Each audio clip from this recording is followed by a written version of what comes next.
ये आपके हो गए कम्युनिटी के कैरेक्टरिस्टिक्स। कौन कौन से हो गए?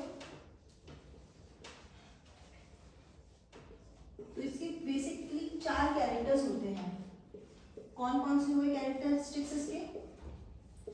एक तो हो गया आपकी इसकी डेफिनाइट लोकेलिटी होनी चाहिए, जैसे हम लोगों ने कॉम्पोनेंट में पढ़ा था कि किसी भी कम्युनिटी की क्या होनी चाहिए, एक डेफिनाइट लोकेलिटी होनी चाहिए। जैसे कि हम लोग कम्युनिटी में जहाँ पे रह रहे होंगे, जिस जगह पे, उनकी लोकेलिटी फिक्स होनी चाहिए कि वो इतने एरिया के लोग हैं, तो यानी कि वो इस कम्युनिटी के लोग हैं, तो वो वहाँ पे जो है आते हैं। फिर और क्या होना चाहिए? और आपका जो है कम्युनिटी में आपकी सेंस ऑफ टुगेदरनेस होनी चाहिए कि वो वहाँ पे साथ रह रहे हैं, इस बात का उन्हें एहसास हो। सेंस ऑफ टुगेदरनेस होनी चाहिए, यानी कि वो कम्युनिटी के पीपल जो वहाँ पे साथ में रह रहे हैं, उन्हें इस बात का एहसास होना चाहिए कि वो जो है एक साथ वहाँ पे रह रहे हैं और एक दूसरे की उन्हें ज़रूरत है। और उन्हें क्या होना चाहिए? सेंस ऑफ बिलोंगनेस होनी चाहिए।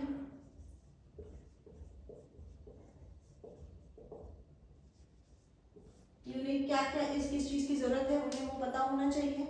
दूसरा, चौथा आपको क्या है? होमोजेनिसिटी होनी चाहिए, यानी कि एक तरह से वहाँ पे क्या होना चाहिए? समानता होनी चाहिए कि वहाँ पे लोग एक दूसरे से भेदभाव ना करें। तो ये आपके क्या है? कम्युनिटी की कैरेक्टरिस्टिक्स है, यानी कि भेदभाव किस तरह से ना करें? जाति से, लिंग से और उसके रंग रूप से कोई भी भेदभाव ना करें। ये आपकी कम्युनिटी के क्या हो गए? कैरेक्टरिस्टिक्स हो गए। तो ये बात हो गई हमारे कम्युनिटी की।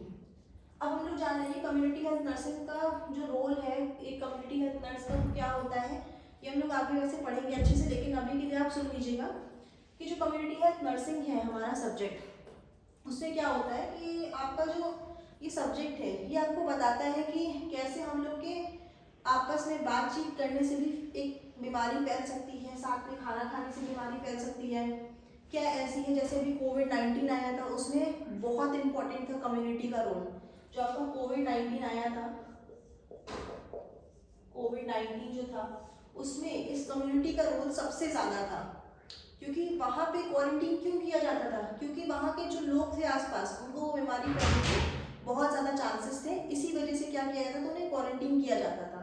तो इस कम्युनिटी का रोल, जब हम लोग विलेज लेवल पे काम करते थे एज CHO, हम लोग जो CHO थे, तो वहाँ पे वैक्सीनेशन के लिए जाना होता था, तो वहाँ पे बहुत दूर दूर तक भेजा जाता था जब कोई नहीं वहाँ पे रहता था। तो हम लोग को भी जब घर आते थे तो हम लोग को भी 14-14 दिन तक क्वारंटाइन रखा जाता था। क्यों? क्योंकि we work as a community. तो कम्युनिटी में हम लोग जब काम करेंगे तो तब पता चलेगा कि कम्युनिटी का क्या मतलब है और क्यों इतना इम्पोर्टेंट है। इसीलिए आपकी नर्सिंग में इस कम्युनिटी का बहुत बड़ा रोल है। तो आप इसे ऐसा मत समझिएगा कि कम्युनिटी का रोल क्या होता है नर्सिंग में। कम्युनिटी का ही सबसे ज़्यादा रोल है आपकी नर्सिंग में, इसलिए क्योंकि इससे बहुत सारी बीमारियाँ फैलती हैं, आपकी वैक्सीनेशन होते हैं और ANC PNC भी इसी से देखी जाती है। सो थैंक यू क्लास, आज की क्लास के लिए इतना ही। और अगर आपको क्लास अच्छी लगी हो तो प्लीज़ लाइक करिएगा, सब्सक्राइब करिएगा, शेयर करिएगा और कमेंट करके बताइएगा कि आपको क्लास कैसी लगी। Thank you so much.